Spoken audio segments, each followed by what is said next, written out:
A couple of years ago, I was hiring for a role in my company, and human resources, they, the recruiter had, passed along the tentative offer to the candidate that I was most fond of. And the candidate approached the salary negotiations a little odd in a way that was a disadvantage for them. And it's a strategy I don't recommend. I think maybe they were just being brutally honest. So the job paid 120 to 160, right? Senior JavaScript engineer.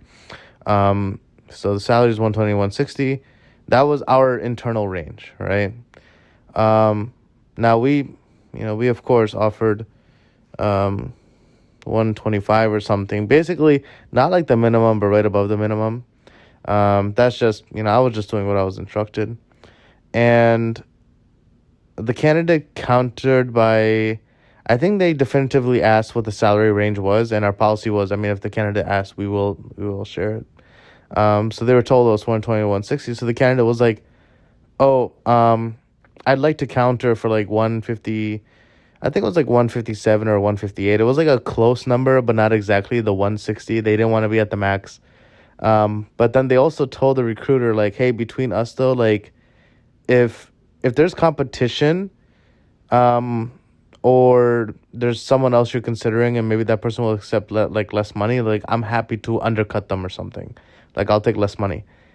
And the recruiter, of course, has to relay this information to me, and they do, because it's a conflict of interest, right? A recruiter cannot, they can't withhold information, especially if it's something that is of material interest to the company, right? And I'm not trying to speak legalese. These are just, I'm pretty certain this is what was told to me by someone else. So the recruiter told me, like, yeah, I don't, there's some good, like, I have a good relationship with the candidate, but I don't know if they wanted me to keep this on the down low. Like, I don't know if I was supposed to give this confidential or something, but yeah, that's what they told me. They told me they want like 158 or something, but if you were considering someone else, like, they would be happy to take, like, they would even take the minimum, right? They will take less than anyone else. And I if the recruiter has shared this with me, they've shared this with my boss, they've shared this with other people, right? So we were considering other people. Like, there were other people who were not our top choice, but they were still adequate for the job, right? Basically, they were people who I'd be happy to hire, but if they asked for like a higher salary, I'd be like, you're not, like, you weren't our first choice, so you're not gonna get like the maximum range. Again, this is just out of in that context, in that work culture, that's just how we operated.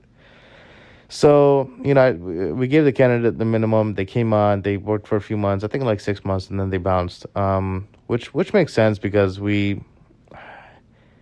that area, that market specifically, just had a lot of activity. There was a lot of growth, and there was a lot of job hopping happening, which is, that's good for them. I don't know how widespread this is. However, I recently came across a similar example where someone, and I mentioned this story another time, people who overshare with the recruiters, or they tell the recruiters that they're desperate. And this falls into that same vein. Please do not share anything with your recruiters unless it's really just absolutely relevant. And when I say relevant, I mean just talk to them about, like, scheduling, right? Like, scheduling the interviews. Talk to them about, I don't know, preferences. If they ask if, like, I don't know, what city do you want to work in, if there's like multiple offices recruiting, or like multiple office locations available, like, just keep it business. Don't make it personal. Don't open up to them. Don't think that anything you say to HR is between us. A lot of calls are recorded, and these people are just taking notes, and those notes are really often shared. Recruiters will say, oh no, it's confidential. Oh, I LinkedIn is filled with these weird people who say, oh, like, my candidate asked for like 80, but on their behalf, like, out of interest for them, like, I asked for 100, and now the candidate has more money, and I'm like, I'm such a good person, and I'm just like, look, that might have happened, but first of all, if you're posting this publicly, I can't imagine your company is excited to hear this, right? So I don't even know if this is a real story. And second of all, I just why would you do that for your candidate? Like, I would rather just focus on creating a culture where we aren't focused on trying to underpay people, right? I understand helping people, one by one, but it's really just something that has to be worked on from the top. And I get suspicious when I see these stories. And I think these stories are problematic because people have this idea that I guess all recruiters are good or they're there to help you. They're not there to help you, right? They're talking to 80 other people for the same job.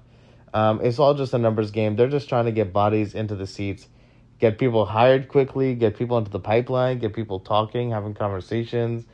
That's all it is. They're not your friend. And I feel bad. I feel pity when I hear people who they don't get a job and they go like, I don't understand. Like, me and the HR person, we clicked and we vibed and we watched the same show or we're from the same city, and I'm just like, none of that matters. Okay, it is just about the work for them, right? And the same goes for any role, right? It's just about the job. It's just about the company, right? That's all it comes down to. People have obligations to their employer. And for you to think that maybe there's an exception to the rule or something is confident, that's really not the case. And it's sad. It's sad. It should be the case. I mean, I think if you share something with someone and you tell them like this isn't meant to be shared, maybe there should be some veil of secrecy, but that is not the case. So if you're in salary negotiations and you tell them one high number, but you tell them I'm willing to go as low as this, guess what? Your offer will be that lower number. Are there exceptions to the rule? Sure.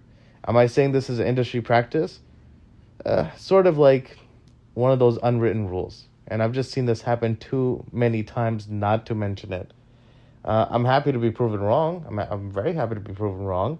And if you've had people who have advocated for you and advocated for your salary, that's great. But let me tell you something. It was never out of your interest. I'm sure some person who went to bat for you, they're not going to do it because they liked you. They're going to do it because there's a certain ROI or because there's a real business value to advocating for you. And they might say it's because they like you, but no, at the end of the day, they'll probably just say, look, it's going to be too costly to continue recruiting, right? There's a backlog that needs to be addressed. Or we've been seeing in this market, like he's, this person is just too qualified to pass on. I firmly believe, for these reasons, we should raise the salary. Then they'll tell you, oh, it's because I like you or something like that. That's just not the truth. So, yeah, just be careful with what you say with the recruiters, talent acquisition, all these people. I might be a little jaded. I've never really had positive interactions with and again, I call it HR just to kind of represent that entire field or entire department. People might not, people who work in that field, they get a little bit sensitive whenever they're brought up in a negative light. But I am getting tired of seeing their nonsense on LinkedIn where they're out there saving lives, and a single mother applied and she wasn't the best qualified, but like I pushed for her and championed her and now she has the job. And I'm just like, I mean, okay, but at the end of the day, I think you guys do more harm than good.